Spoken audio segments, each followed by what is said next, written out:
안녕하십니까. 연벌리의 비밀노트 시간입니다. 이베스트 투자증권 염성환 이사님과 함께합니다. 어서 오십시오. 네, 안녕하세요. 추석 연휴에는 서울에 계십니까? 네, 저는 서울에 있습니다. 여름 휴가도 못 갔으니까 한 며칠 네, 쉬면서 쉬어야죠. 예, 머리 좀 식히시고 네, 네. 그동안 스트레스가 좀 만만치 않았으니까요. 네, 네. 그러니까 이번 주 시장은 뭐 나흘밖에 안 됐습니다만 네. 먼저 어떤 이슈들이 시장을 움직였는지 한번 정리해 주실까요? 이번 주는 사실 뭐 그렇게 좋지는 않았고요. 이제 사실 그 잭슨홀 미팅 충격 이후로 시장이 계속 좀 빠지고 있었는데 일단 이제 러시아가 이제 노드스트림 1을 이제 전면적으로 가동을 중단을 해버렸고 예. 그게 이제 유럽 위기로까지 좀 불거지면서 좀 증시가 변동성이 좀 커졌다 이렇게 보시면 되겠고 또 거기에 이번 주에 제일 문제가 됐던 게 역시 그 달러입니다. 달러가 너무 강해서 강달러. 예. 그래서 원달러 환율이 한때 뭐 1,380원을 좀 넘는 예. 강세를 이제 보이면서 1,400원에 육박을 하다 보니까 외국인들의 매도도 좀 다시 급격하게 좀 나오면서 일단 증시에 좀 부담으로 작용을 했던 것 같고 또 거기에 한국의 삼성전자가 계속 좀 부진한 상황입니다. 이게 지금 뭐 반도체 업황에 대한 이제 그 굉장히 안 좋은 뉴스들이 또 전해지고 이거 뭐 우리나라만 그런 게 아니라 미국의 마이크론 주가도 되게 안 좋아요. 그래서 예. 전체적으로 글로벌 반도체에 대한 시각이 급격하게 좀 냉각기를 좀 겪으면서 외국인들이 삼성전자를 또 많이 팔았습니다. 그래서 그런 요인들 때문에 국내 증시가 1,400선, 그러니까 2,400선을 깨고 2,300선 이제 중반까지 좀 떨어지는 그런 모습으로 좀 전환이 됐고요. 또 거기에 개인 투자분들의 이탈도 좀 계속 나오는 게 고객 예탁금이 이제 52조까지 떨어졌습니다. 예. 계속 좀 떨어지면서 거래도 부진하고 악재들이 계속 증폭이 되면서 국내 증시는 이번 한 주 좀 굉장히 좀 부진하게 뭐 네. 급락장까지는 아니라 하더라도 시장이 뭔가 좀 반등의 모멘텀을 찾지 못하고 힘없이 좀 밀려버리는 그런 한 주로 좀 마무리가 됐던 것 같습니다. 예, 그 말씀대로 러시아의 이제 천연가스 공급 중단 그렇게 되다 보니까 유럽 에너지 위기가 이제 유로화 약세로 가고 또 강달러로 가면서 우리 지금 뭐 국내 증시에도 상당히 부담이 됐는데 네. 문제는 뭐 이걸 우리가 통제할 수가 없고 또 당분간에 뭐 해결될 조짐도 없고 약간 그래서 답답한 상황 아닙니까? 네, 일단 이게 그 러시아 천연가스의 그 유럽 같은 경우 이제 러시아에서 천연가스 수입하는 비중이 원래 40% 정도 됐기 때문에 당연히 러시아에서 이렇게 공급을 끊어버리면 상당히 이제 문제가 생기고 특히 독일이 문제가 네, 되죠. 독일에서 이제 직접 받는 거니까요. 예. 그래서 이런 것 때문에 유로화도 사실은 좀 계속 떨어지는 모습이 좀 나왔었는데 이 상황에서 유럽도 경기 부양 이렇게 또 안 좋으면 부양을 해야 되는데 물가가 또 높으니까 긴축을 또 해야 되고 예. 이런 이제 딜레마죠. 그러니까 흔히 뭐 스태그플레이션이 유럽 시장을 또 이렇게 장악을 하면서 유로화에도 문제를 줬다. 이게 유로화가 약해지면 뭐 당연히 원화에도 같이 예. 영향을 줘서 증시에 상당한 좀 부담으로 작용을 했는데 근데 또 되게 아이러니한 거는 이런 상황에서도 그 많은 분들이 우려는 했는데 막상 또 유럽이 대책은 좀 잘 세워놨어요. 그래서 지금 러시아 비중을 많이 줄여놓은 상태에서 미국 LNG라든가 노르웨이산 그 천연가스 수입을 좀 많이 해가지고 어쨌든 가스 비축은 많이 해놨습니다. 예. 그래서 이제 일각에서는 유럽이 겨울에 춥지만 않으면 무사히 넘어갈 수도 있다 이런 얘기도 좀 나오거든요. 그러니까 물론 희망 섞인 얘기인데 그러니까 유럽이 너무 추우면요 또 가스 사용량이 늘어나잖아요. 그렇죠. 그래서 평년 이상으로만 뭐 너무 막 이렇게 추운 것만 아니라면 그 유럽의 리스크 너무 좀 우려할 필요는 없다라는 일부 시각도 좀 존재하는 것 같고 이번 주에 그 천연가스 가격이 오히려 급락을 했어요. 그런가요? 네, 예. 오히려 그러니까 그 당일 날이죠. 네. 이 가스를 이제 끊어버린 날. 네. 그때 한번 이제 위로 딱 올라갔는데, 튀었는데 근데 그 후로는 오히려 급락하는 모습이 계속 나오면서 지금 시장도 보니까 약간 헷갈려하는 것 같아요.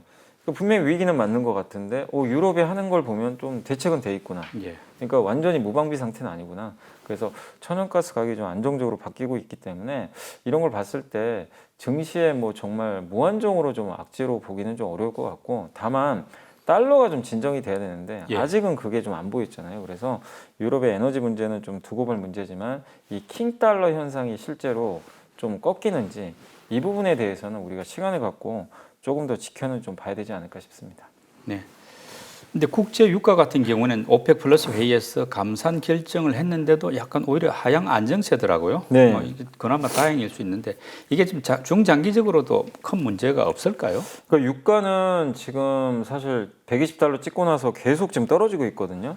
그러니까 일단 이번 오펙 플러스 회의에서도 감산을 했는데 사실은 이제 감산한 규모가 되게 작았어요. 뭐 10만 배럴 정도. 하루 10만 배럴 예, 정도니까. 그러니까 굉장히 좀 작은 수치로 국제 유가에는 큰 영향을 오히려 못 줬고 오히려 지금은요 국제 유가가 계속해서 경기 둔화를 반영을 하고 있어요. 그래서 지금 80달러 초반까지 급락을 했거든요. 예. 유가가. 그러니까 이게 어떤 공급이 증가해서라기보다는 결국엔 수요 위축에 대한 걸 계속 좀 반응을 하고 있는 그런 흐름인 것 같아요. 그래서 국제 유가는 계속해서 좀 떨어지는 그런 상황이고 또 10월달 OSP라 그래가지고 사우디 같은 경우는 이제 국제 유가를 판매를 할 때 자기가 생산한 단가가 있잖아요. 거기다 마진을 붙이거든요. 그래서 일정한 마진을 붙여서 판매를 하는데 그 OSP가 이제 그 마진을 뜻합니다. 근데 이게 OSP가 올라가면요. 계속 국제 유가가 상승을 하는 경우들이 좀 많았어요. 근데 이번 10월 달에 그 10월에 판매할 사우디의 OSP가 지난달에 9.8달러에서 이번에 5.85달러로 예. 한 40%를 낮춰서 지금 발표를 해버렸어요.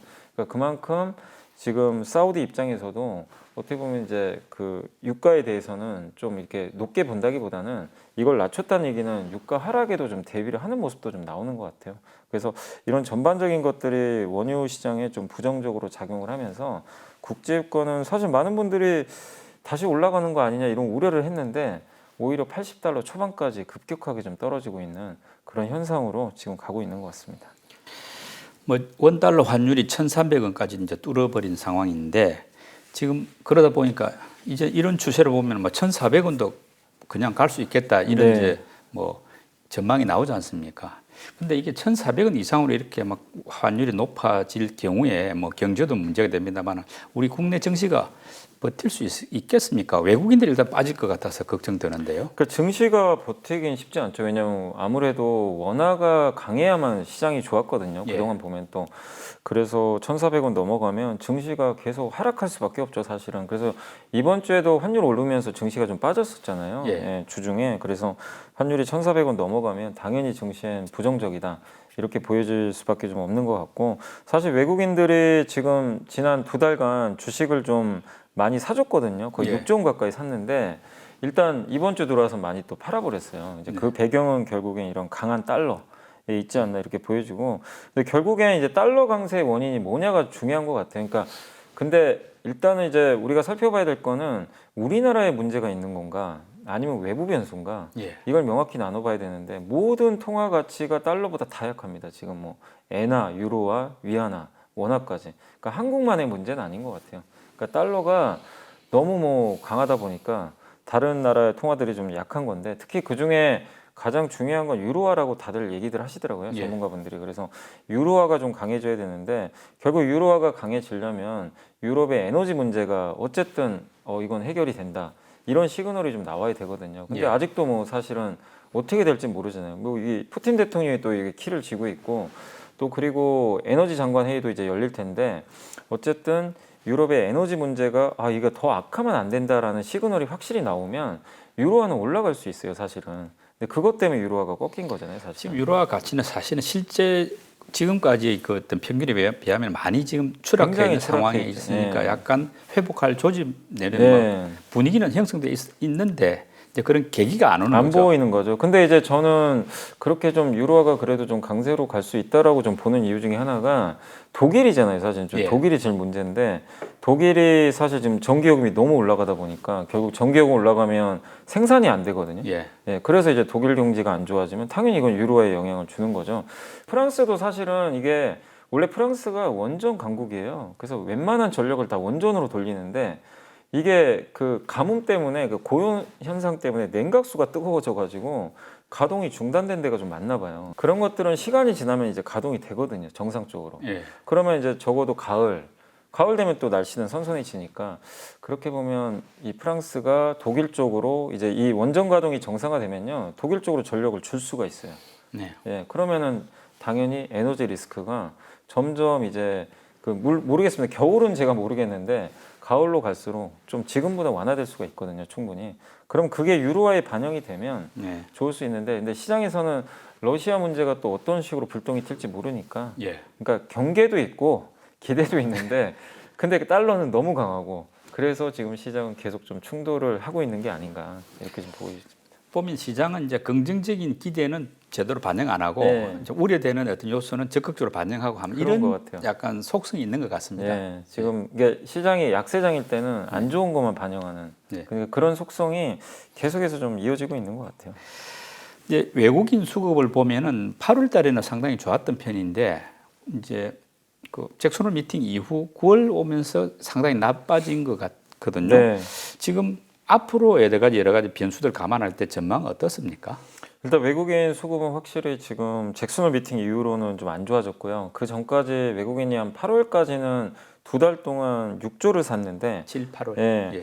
9월 들어와서 지금 1조 원 정도 순매도 하고 있고요. 대부분 뭘 파냐면 반도체를 팔고 있어요. 예. 그러니까 그만큼 반도체는 당연히 경기에 또 민감하니까 그래서 미국이 긴축을 또 속도를 높이면 경기는 더 안 좋아질 거고 그거를 이제 외국인들은 좀 반영을 해서 국내 경기 민감한 기업들에 대해서 매도를 좀 하고 있는 게 아닌가 이렇게 좀 보여지고 있고요. 거기에 또 엎친 데 덮친 격으로 중국의 셧다운이 장기화 되니까 이것도 외국인들이 봤을 때는 리스크 요인이죠, 당연히. 예. 그래서 계속해서 위험 회피 성향을 좀 보이면서 매도를 하고 있는 것 같습니다.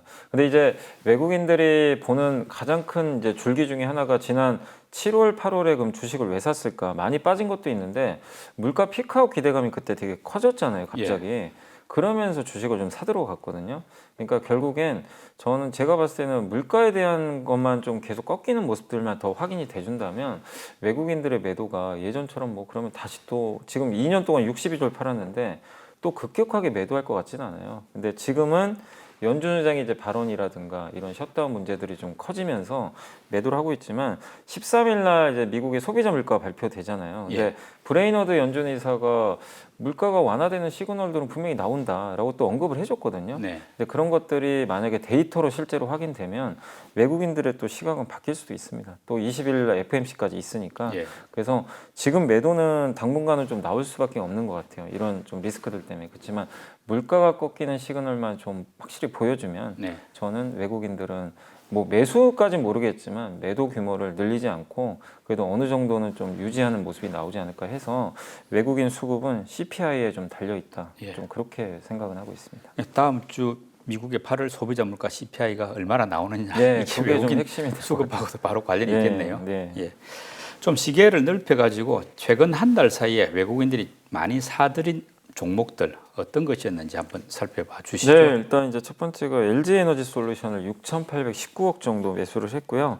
현대차를 6,300억, 삼성 SDI를 5,086억, 두산 에너빌리티를 2,658억, SK하이닉스를 2,618억, 기아를 2,457억, 현대미포조선을 2,408억, LG화학을 2,160억, 현대모비스를 1,972억, 한화솔루션을 1,618억 순매수를 했습니다. 기관들은 지난 한 달 사이에 어떤 종목을 많이 담았습니까? 기관 투자들은 하나솔루션을 가장 많이 샀고요. 1,905억이고요.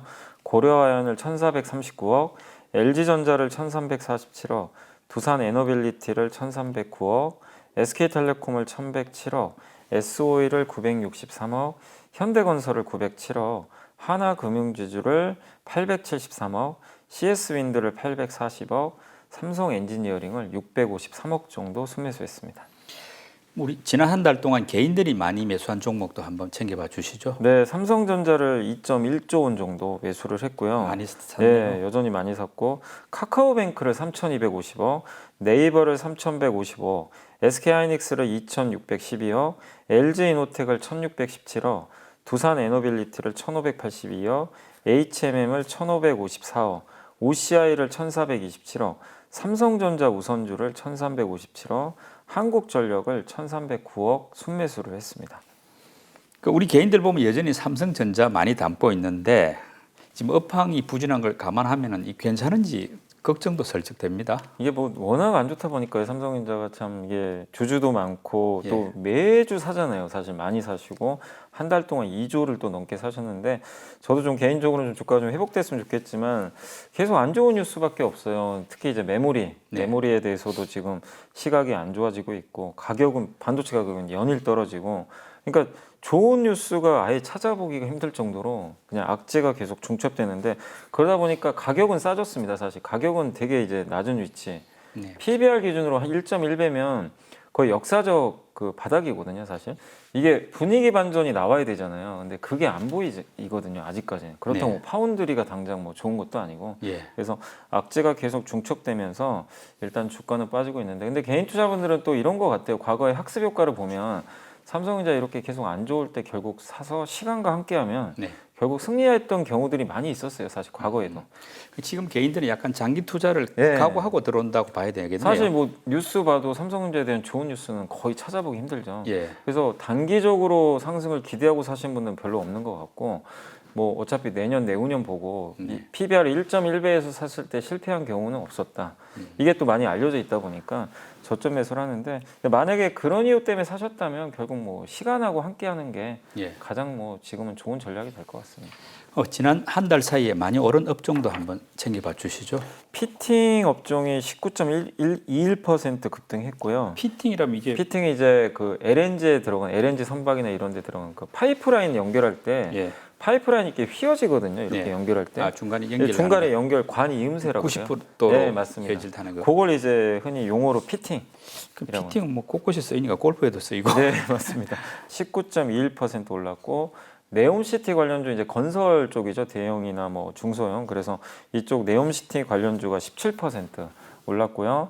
폐배터리 관련주가 15.87%, 관광 업종이 9% 올랐고 저비용 항공사도 좀 올랐습니다. 8.27%, 종합상사 관련주가 6.59%, 정유주도 뭐 한 달 동안 한 5% 올랐고요.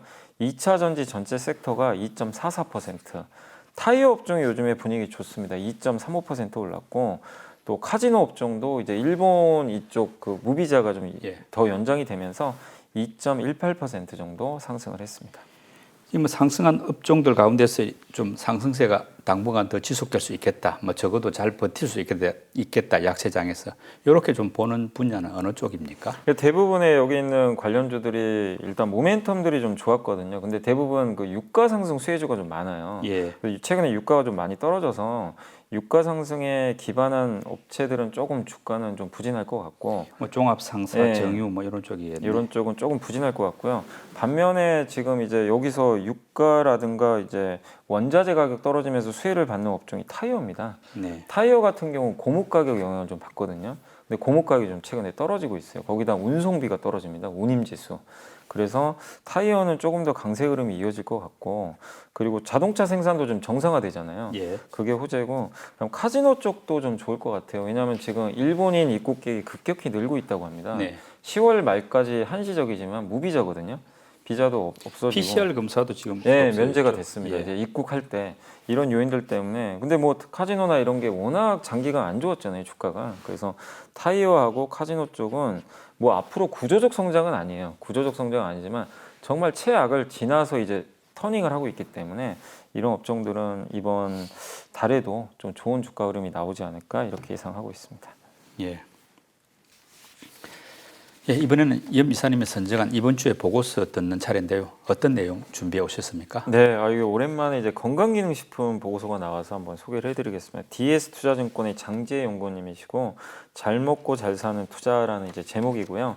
건강기능식품은 이제 식약처에서 인정한 이제 기능성 원료를 기반으로 해가지고 만든 그 이제 내 몸에 이제 도움이 되는 그런 제품이라고 보시면 좋겠고 이게 두 가지로 좀 나눕니다. 고시형 원료랑 개별 인정형 원료인데 고시형은요 한마디로 특허가 풀렸다고 보시면 돼요. 그러니까 고시형 원료로 이게 등재가 되면 뭐 어떤 기업들이 그걸 이용을 해가지고 그냥 만들어서 판매를 할 수 있는데 개별 인정형 원료는요 아무나 할 수 없고 특허가 보장돼 있어요. 마치 그 신약처럼 오리지널 신약은 함부로 복제할 수가 없잖아요. 사실 특허 풀리기 전까지는. 예. 그래서 이 개별 인정형 원료 같은 경우는 그걸 만든 업체만 그걸 특허를 인정받은 업체만 만들 수 있는 제품이다. 그러니까 당연히 개별 인정형 제품을 많이 갖고 있는 업체들이 더 유리하겠죠. 네. 마진도 높고. 그리고 제조와 유통의 영역으로 나누는데 제조는 ODM 업체가 해줍니다, 대부분. 그러니까 이제 뭐 예를 들면 TSMC 같은 회사들이 많은 거죠. 예. 이쪽 시장도 맡기면 수주해서 이제 그대로 만들어 준다라고 보시면 좀 좋을 것 같고, 최근에는 유통 쪽에서 원래 이게 다단계나 방문 판매가 많았는데 최근에 인터넷 쇼핑몰에서 비중이 급격하게 늘어나고 있대요. 아. 그래서 이 건강기능식품도 유통 구조가 많이 좀 바뀌고 있다, 이렇게 보시면 좀 좋을 것 같습니다. 이 건강기능식품도요, 이제 브랜드를 알 수 없을 정도로 너무 많아졌어요. 사실은 이제 옛날에는 이제 대형 업계 몇 개가 있었는데 예. 요즘엔 진짜 이제 건강기능식품 브랜드들이 정말 지금 많이 있기 때문에 이게 이제 그 소비자들이 좀 선택하기가 오히려 좀 힘든 것 같더라고요. 이게 워낙 많은 브랜드들이 나오다 보니까. 근데 어쨌든 국내에서 그만큼 시장이 좀 커지고 있다. 예. 근데 이런 브랜드들이 많아진다는 건 ODM 업체들한테는 좋은 거죠. 왜냐하면 ODM사는 제한돼 있거든요. 그렇죠. 이제 예. 제조 전문이니까. 그러니까 브랜드사한테는 좀 불편할 수 있는데 예. ODM사들은 이거를 그 만드는 업체가 한정돼 있으니까 수주를 또 많이 받을 수 있는 거죠. 그래서 투자하실 때도 이런 ODM사 위주로 투자하는 것 하는 게 좀 네. 긍정적이지 않을까 싶고, 특히 아까 제가 말씀드렸지만 개별 인정형이라 그래서 특허를 이제 보장받은 그런 회사들 위주로 여러분들이 투자를 하시는 게 좀 낫지 않을까, 이렇게 좀 말씀을 좀 드리고 싶고요. 그리고 우리나라가 좀 요즘에 건강기능식품이 좀 규제가 좀 바뀌고 있다고 합니다. 네. 이게 뭐냐면 식약처가 2022년 8월 11일 날 식의약 규제 혁신 100대 과제를 발표했는데 여기에 건강기능식품 규제 완화가 좀 일부 포함이 좀 돼 있어요. 이렇게 되면은 시장이 좀 더 커질 텐데, 맞춤형 건기식이라 그래가지고 이게 건기식도 이제 완제품을 소분할 수가 있나 봐요. 이게 2020년 5월부터 규제 샌드박스로 소분 사업이 일부 허용이 돼서 일부 제품들은 섞어서 할 수도 있는데 이걸 전면적으로 이제 풀어줄 가능성이 높아진 것 같아요. 그러면은 이제 건강기능식품이 이제 여러 가지로 혼합을 해서 내가 이제 먹을 수가 있는 거죠. 그러니까 옛날에는 하나의 제품을 먹었다면 나의 몸에 좋은 걸 여러 가지 섞어서 하나의 제품에서 그냥 편리하게 먹을 수가 있는 그런 형식으로 가니까 시장이 이거는 더 좋아질 수밖에 없고, 소비자도 좋지만 제조자 입장에서도 다양한 제품들을 이렇게 섞어서 팔 수 있으니까 좋을 수 있다, 이렇게 보시면 좀 좋을 것 같고, 그다음 대형마트라든가 백화점 같은 데서도 건기식 자유 판매가 허용될 수가 있다고 합니다. 그래서 이게 아직 완전히 확정된 건 아닌데 이런 규제들이 완화가 되면 건강기능식품 시장도 더욱더 커질 수 있으니까 한번 좀 관심을 가져보시고, 주가들이 사실 건강기능식품이 코로나 터지고 나서 면역력 강화 그런 것 때문에 많이 팔렸어요. 그래서 좋았다가 지금 주가가 굉장히 많이 빠져 있거든요. 예. 근데 이렇게 또 시장이 조금씩은 바뀌고 규제도 완화되니까 건강기능식품 쪽에서, 그리고 ODM 회사들 네. 한번 좀 여러분들이 체크해 보시면 좀 좋을 것 같습니다. 이게 지금 건강기능식품 시장이 국내 시장만 주로 돼 있으면 아니면 해외 시장도 수출 같은 이런 것도 가능한 시장입니까? 수출도 하고 있어요. 실제 뭐 중국이라든가 해외 쪽으로. 근데 이게 업체마다 다릅니다. 수출 비중이 늘어나는 업체도 있고, 요 보고서 안에 써 있거든요. 그래서 우리나라에 이제 그 업체들 보면 뭐 코스맥스, MBT라는 회사도 있고, 서웅도 있고, 또 노바렉스, 콜마 BNH, 예. 요 4개 회사가 있는데 각각 그 이제 내수만 하는 업체도 있고요. 해외 쪽으로 하는 업체도 있으니까 그건 한번 살펴보시면 되겠지만 업체들마다 좀 다르다. 네. 그러니까 내수, 수출 이게 좀 분리돼 있다, 이렇게 보시면 되겠습니다.